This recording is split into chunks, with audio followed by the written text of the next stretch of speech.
당당하고 품위 있게 나이 들고픈 어른들을 위한 건강혁명. 100살까지 가는 타고난 건강 체질이란 없다. 40, 50대를 이르는 중년기는 팔팔한 노년과 골골한 노후를 가르는 결정적 시기다. 중년의 몸은 무너져도 비교적 빠르게 회복되는 청춘의 몸이나 넘어지면 다시 일어서기 힘든 노년의 몸과는 분명 다르다. 신체 호르몬의 변화와 자연스러운 노화의 잘못된 생활 습관의 누적 등이 겹치며 몸이 일대 전환기를 맞이하는 시기로 각별한 관리가 절실하다. 수십 년을 열심히 써먹은 중년의 몸은 어찌 보면 아픈 것이 당연하다. 하지만 나이 들면 원래 다 아픈 거지 하고 대수롭지 않게 여기거나 눈에 보이는 건강에 취해 중년의 몸이 보내는 건강 이상 신호를 놓치는 순간 무서운 질병이 엄습한다. 건강해 보이던 사람이 하루아침에 돌연사하거나 치매와 암 같은 끔찍한 중병에 걸리는 것이 바로 이 때문이다.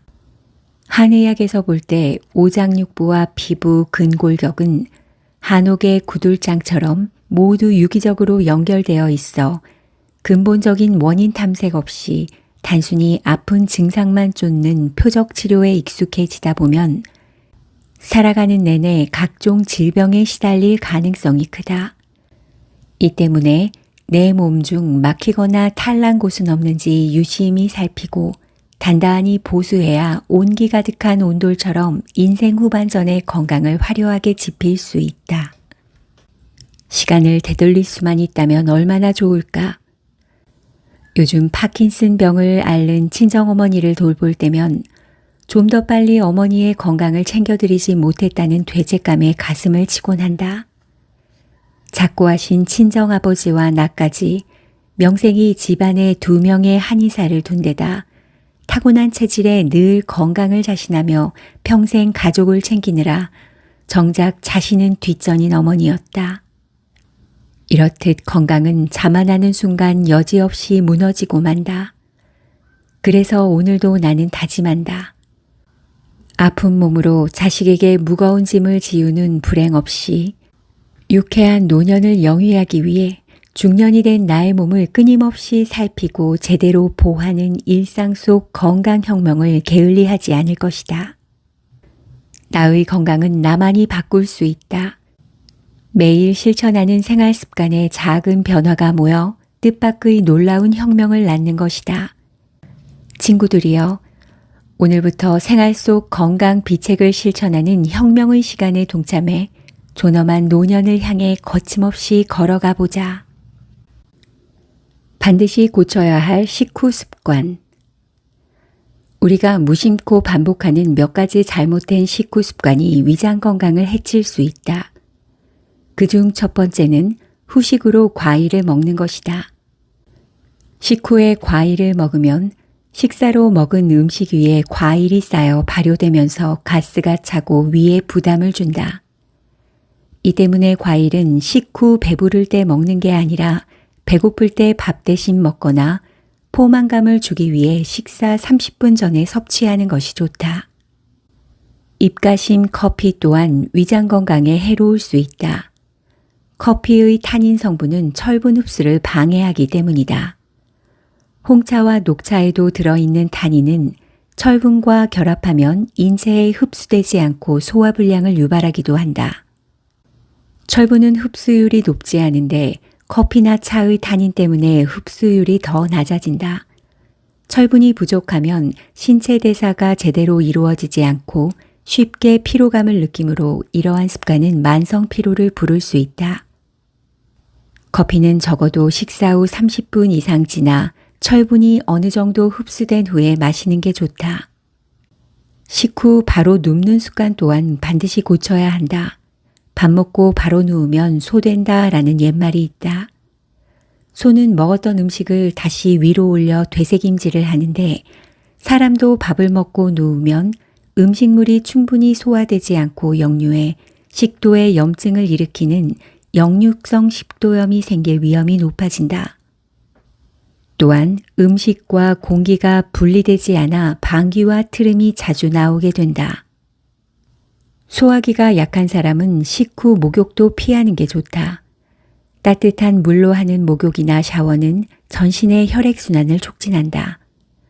식사 후 목욕을 하면 소화를 위해 위장으로 가야 할 혈액이 상대적으로 적어져 소화 기능이 약해지고 소화불량을 유발할 수 있다. 저녁 식사 후 목욕을 한다면 적어도 2시간 후에 하는 것이 현명하다. 식사 시 물을 많이 마시는 습관 역시 버려야 한다. 음식물 분해에 필요한 위산이 물로 묽어져 소화 시간이 더 오래 걸리기 때문이다. 특히 차가운 물은 미지근하거나 따뜻한 물보다 더 빨리 들이키게 돼 물 섭취량을 늘려 소화를 더 방해한다. 게다가 너무 차거나 뜨거운 음식을 먹으면 소화하기 위해 더 많은 일을 해야 하기 때문에 소화기관에 부담을 준다. 식사할 땐 가급적 물을 삼가고 꼭 마셔야 한다면 체온과 비슷한 미지근한 물을 선택하자. 소화불량을 달고 사는 이들에게 도움이 될 만한 1분 운동법이 있다. 첫 번째는 명치 뒷부분 두드리기다. 내장에 영향을 미치는 신경은 척추 뒷부분에서 나온다. 체하면 명치 부분이 아픈 까닭도 이 때문이다. 일단 쪼그리고 앉아 양팔로 무릎을 감싼 뒤 앞뒤로 구른다. 이렇게 몇 번 하면 척추가 자극되는 것과 동시에 굳은 등이나 어깨 근육을 풀어주고 척추를 바로잡아줘 교정 효과를 누릴 수 있다. 만성 염증을 없애는 생활 습관. 만성 염증을 없애는 데는 식습관이 정말 중요한 역할을 한다. 염증을 유발하는 물질도 염증을 줄여주는 영양소도 모두 음식으로 섭취하기 때문이다. 염증을 없애려면 우선 무농약과 유기농 식재료 위주로 먹어야 한다. 음식물을 통해 들어오는 독을 막는 것이 무엇보다 중요하기 때문이다. 인공 첨가물이 있는지 꼼꼼히 살피고 음식 알레르기가 있는 사람이라면 체질에 맞는 음식을 가려 먹어야 한다. 고기나 생선은 기름에 튀기거나 굽는 것보다 쪄서 먹는 게 좋다. 알코올은 활성산소를 만드는 주범이므로 불가피하게 술을 마셔야 한다면 물이나 채소를 많이 먹어 활성산소를 중화하자. 물을 마시는 것은 최고의 디톡스 방법이다.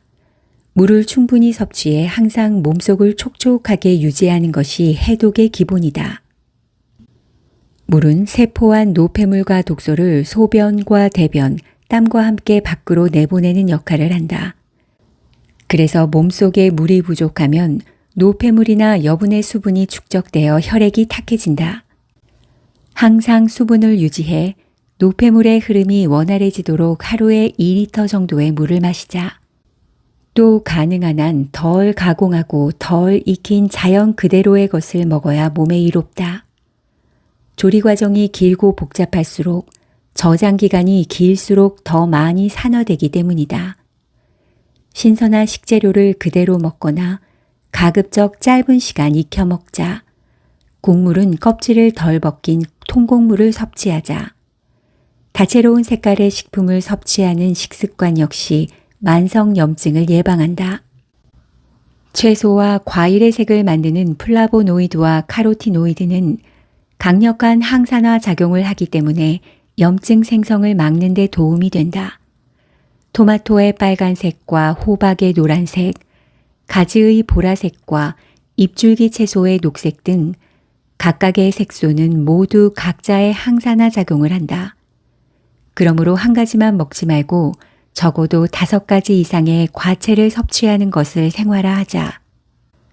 식습관과 더불어 만성 염증을 없애는 일상생활 습관도 실천해보자. 먼저 코로 제대로 호흡하자. 숨만 제대로 쉬어도 만성 염증을 걱정할 필요가 없다. 코는 우리 몸의 공기청정기로 코로 들이마신 공기가 비강을 통과하는 동안 세균과 바이러스 같은 유해물질이 걸러지고 온도와 습기가 적당하게 더해져 폐로 간다. 하지만 입으로 공기를 들이마시면 필터가 없기 때문에 그만큼 유해물질에 감염될 가능성이 높아진다. 적절한 시간과 강도로 매일 운동하는 것을 생활화하자.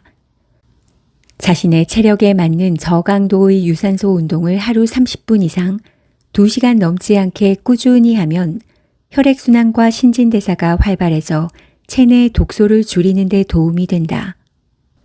대체로 유산소 운동과 근력 운동은 7대3 비율이 적당하다.